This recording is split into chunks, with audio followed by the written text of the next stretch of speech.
Hello and welcome to Advertisers Watching Ads. My name is Tom Ollerton. I'm the founder of Automated Creative, and this is a weekly show where brands watch other brands' ads and discuss what's good and bad about them. We are partnered this week with Contagious, so please go and check out what those guys are doing after the show because they have chosen this week's ad, which we'll get onto in a minute. But first, let's meet this week's guest. Hi, my name is Kian, and I am the founder of The People. Hey, I'm Sam, and I look after the marketing team at Bessies. Michael Reardon, and I support advertising at GlaxoSmithKline Consumer Health. I'm Rory. I'm the brand and marketing director at Gymbox. Thanks so much for joining us today, guys. Let's watch this week's ad.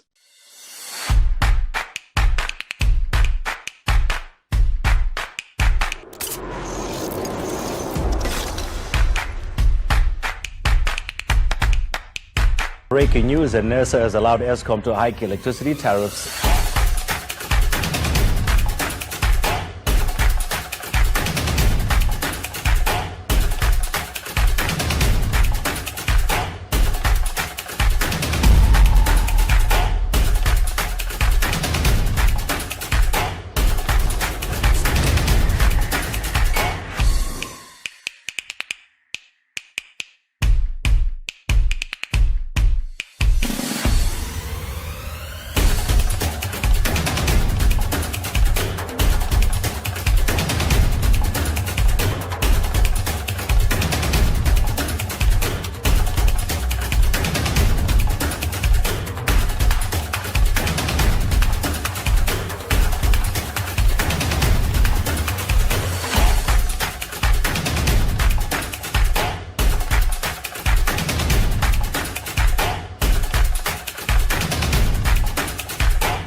Ken, what was your initial response to that when you saw it? I think the technology side of things was really smart. But at the same time, if I was just to look at the video itself, I don't think there was like a story.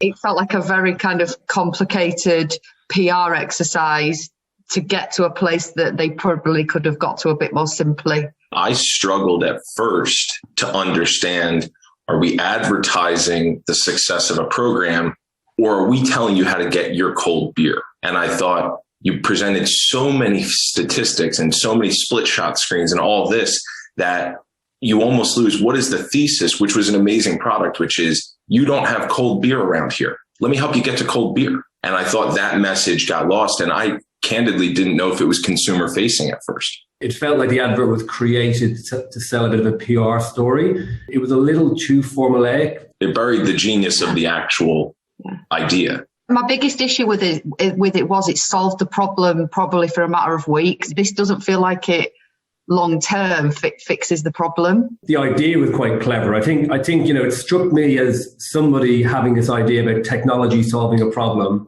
But I actually think the execution then probably let them down a little bit. Going back to what you said, Michael, it seems very kind of, are we advertising to the consumer here? Who's the target audience? Well, and that was the thing. It felt a little buckshot, to use, the shotgun term, where you're not single bullet.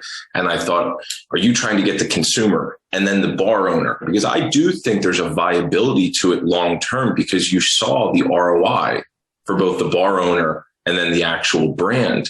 But to me, if you were to say, how would you re-envision this commercial? I would ground myself in the consumer experience of a hot day. I want a cold beer. And that's something we struggle to find. And somebody who can walk into a bar, whether you're in Nairobi or somewhere else, and suddenly see a bar that's thriving, which is probably something you're not getting a lot of because people aren't supporting a warm beer bar. Well, now here's the bar that's actually worth going to, and you escape the reality because of the tech. And I think that could have been a quieter, more straight line approach to really ground this in the consumer's end goal, which is cold beer.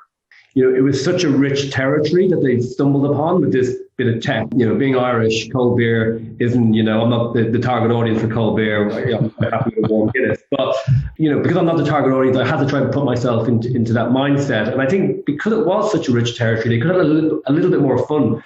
But that's to your point the whole time. If we had a hero to see go through the experience of not knowing where to find a cold beer, you could have humanized it with the person who finds the relief that they seek, which is, and I'm an Irish American, we like cold beer, over here. And that would have resonated. I agree. They could have followed it up with a nice social campaign. And look, they could have done a sort of mood of the nation piece as well to say, and it made the target, they wouldn't have used the target audience, but they made people feel this much, it lifted the mood despite they could have, I suppose that's going to be another question, Tom, is how could it have been better? But for me, that giving it a bit more longevity around the results, if indeed they are genuine, could have been a way to make it a bit more genuine looking as well, put real people in it. So Kim, what would have made it better for you? Taking the focus, not making the cold tracker the hero and having like a human being and how everything relates to each other. I would love to see like what impact does that make on like local traders or those kind of shops. That would have been cool for me.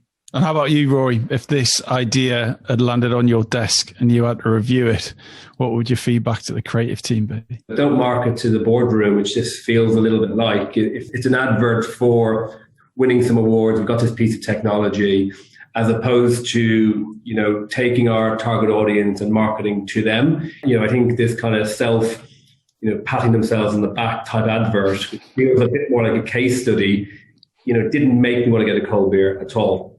Putting a human element behind it, at the end of the day, it's an old one, but the old ones are always the best. People care far more about why you do something than what you do. And the why they were doing it was actually really worthy and really worthwhile. They were doing it to help people have a cold beer, save money on the electricals, but actually, so putting that human face on it for me would have been, if that had crossed my desk, I would have pushed them away to make the thing 6 to 8 months longer, engage social a bit more, just engage people a bit more. This was the clearest example that I've seen in an ad that less would have been more. I lost so many of your points because there were too many points. And if I'm saying that as an ad executive who's studying this to go on a YouTube show to talk about it, and I'm still feeling overwhelmed, what does the guy who's sitting on his couch or the woman who's splitting time working and her attention split, that may have only gotten 1 second of their attention. It was too busy and they move on and think it was an electricity ad. Instead of saying, if you're a bar owner, we're going to make sure your spend works for you. And if you're a consumer, you're going to know where to go to watch a football match or to get together with a friend for 10 minutes and have one beer as you like it. And I think they just needed to simplify their message because they have the data, assuming those disclaimers weren't hiding, a dead body in the closet. If it was a packaged up case study, cool. I think they've kind of got to their objectives. If it was for the audience, I think it needed a story. Yeah, I'm fairly confident it was for an audience of about 6 people on a can panel. But anyway, that's once again, maybe it's cynical. Whatever you say about the advert, it was innovative in terms of, taking that single-minded proposition and concept of this kind of, cold tracker. It's innovative. It's taking technology, and technology is moving at such a pace. And, they were brave to, and what brands should do are, be brave, take an idea that's a little bit left field. We know the execution of this wasn't great. I think we all agree on that one. But what I do think brands should learn is, take risks, try something a little bit different. This is, this idea was something hugely newsworthy, and I'm sure it got a lot of press. Well, guys, thank you so much for coming on Advertisers Watching Ads this week. We will see you soon.